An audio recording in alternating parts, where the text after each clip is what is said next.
Okay, I blew this thing all back apart again to start getting everything fit up like I mean it.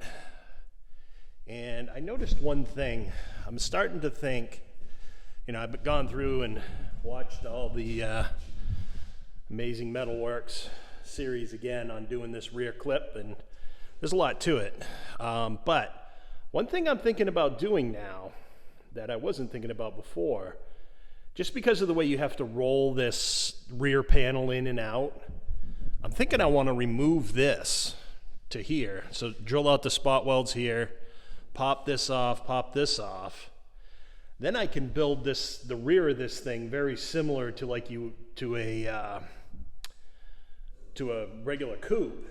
Get it all to fit up nice, get the panels all fitting good. Then I can put the braces back in to match the panels in the back, because it almost feels like this is not quite the right height between here and here right now. And if I blow this apart and give me the ability to put it back together, that might smarten that up, make it a lot easier job. I got to think about that a little bit more. But I've still got to go through and I've got to fit up, trim my lips back here, trim the edge back, get everything lined up properly, figure out why this isn't going in as far as the other side. That'd be good to know. And yeah, I should be able to start the process here. So that's one consideration: blowing off these rear braces, drilling those out, taking these off. This is just screwed to the bottom anyway, right there. Obviously I have to separate my bracing, but I can cut that in such a way that I can even tack it back together just to see where it used to go before I get too committed. Yeah, that's where I'm going to start. First thing I'm going to do though is I'm going to take the wheel tubs out. I'm going to try to take them out in one piece, inner and outer together. I believe I'm at a stage now where I can get those pulled out, put them back in kind of loosely, get them adjusted properly so they meet up with the fender wells nicely, quarter panels nicely, and then kind of see where they want to be and don't make that the constraining point is kind of what I'm getting at. So yeah, that's where I'm at right now. I will bring you back when I get somewhere, but I'm hoping, based on these convertibles, that I can just unscrew this all and pull this whole thing out as one assembly, and if I can, I'll probably weld up the inner to the outer tubs. Get that all done so it's one piece, ready to go. And that'll keep me from having to do it in the vehicle, which would also be nice. So, all right, I'm gonna give it a go and see what happens. All right, so I blew this all back apart, took the inner wheel tubs out, welded up the seam, got that all attached. Before it went back in, I determined that I could roll these right in and out. They were all screwed up in the optimum location, so once I pulled them out, just plug welded them, did all that. I have decided that I am going to pull this brace off here, just because that will allow me to articulate the back of the vehicle a little bit more if needed. But yeah, it's literally 4 spot welds here, and I've got the whole thing in my hand, and I got to cut my braces, so that'll work out. I'm gonna pop these back up a little bit right here, just to get myself a little more clearance and maneuverability. I do have to grind this. My little bracket here is just a little too tight to the tub there. It's not giving me any movement. So that should be okay. Yeah, and then the other thing I noticed, which was not known to me, these wheel tubs have this, I don't know if you can see it in the camera. Yeah, you can, right here. There's this weird little lip right at the end here that bells out on one of them. And it's keeping it from getting in tight here to the quarter panel. So what I got to grind that down before I prep all this so that I can get it in tight and spot weld that. So that's my plan. I'm just going to get these ground up. I'm going to clean it up. I also used some really crappy paint on this inner one, so I'm going to sand all that off before I put it back in and hit it with some epoxy, and then I should be good. So that's my plan. All right, so finished prepping these, cleaned them up. I also trimmed off the Detroit Speed tubs were way wider on this flange. So I cleaned that flange up, trimmed it off to match, made it look good. I know, it doesn't look factory, but it looks better, so screw it. So yeah, these guys, and then I hit them with some epoxy just to get them back in the parts I'm gonna have a hard time hitting with epoxy when it's back in the car.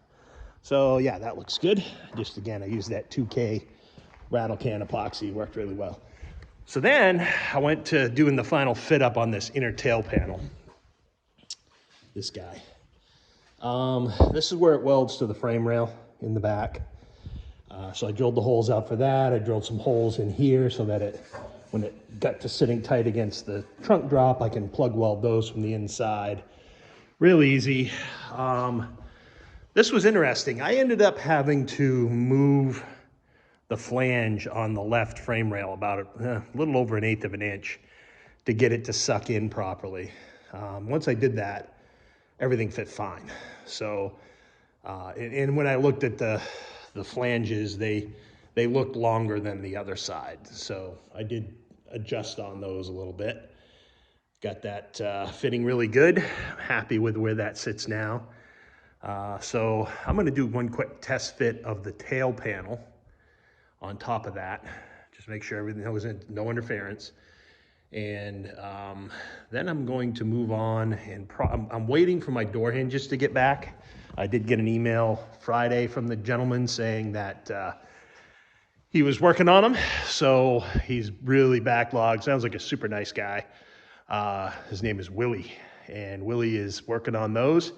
As soon as I get those door hinges back, I'm going to be able to put my doors on and start working all this up in. But next thing I'm going to do is probably pop those wheel wells back in place, just hold them in place with a couple of clamps for now, because I really want those to float around a lot when I get ready to start positioning my quarter panels. Then I'm going to move on to some stuff.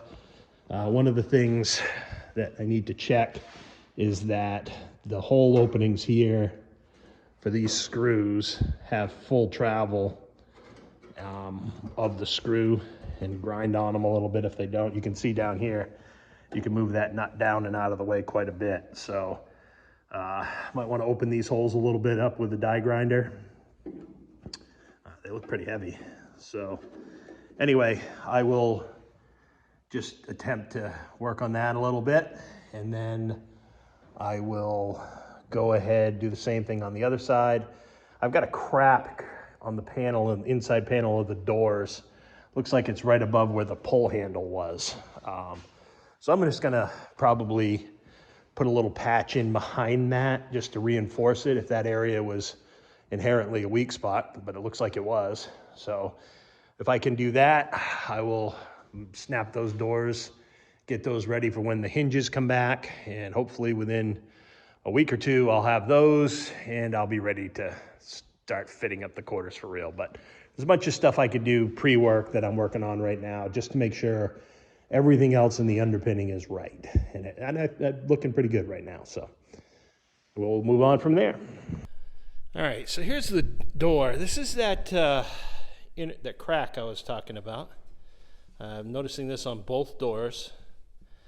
So I think what I'm going to do is I'm going to cut a little patch, kind of resides under here. Then I'll grind this out so I can get right through to the patch, put some plug welds, and try to get that so it's a little more reinforced, because I think that's like one of the pull points right here for the armrest, and that's why these stiffening ridges are through here. And of course that moved the weak spot up to here. So yeah, I'm gonna just do some work on that, get both of these back up and sorted out. So I made a template, a tape template, just kind of traced out the contours where I can't have this little brace, and I peeled it off. Then I took and ground out the crack, Put some plug weld holes in it. Made a little piece to go up in behind there. And now I'll weld that in, and that should prove to be a pretty stout little reinforcement for a weak area. So I'm gonna do this and then repeat it on the other door. And that wraps it up. I didn't go crazy trying to fill in the pinholes or whatnot. This is all undercover. But yeah, that should be reinforced quite nicely. It all looks good. And we'll go from there next time. Hoping to have the hinges back. So once we have the hinges back, I can mount the doors, get everything lined up, and start working back on the quarters. That's the plan.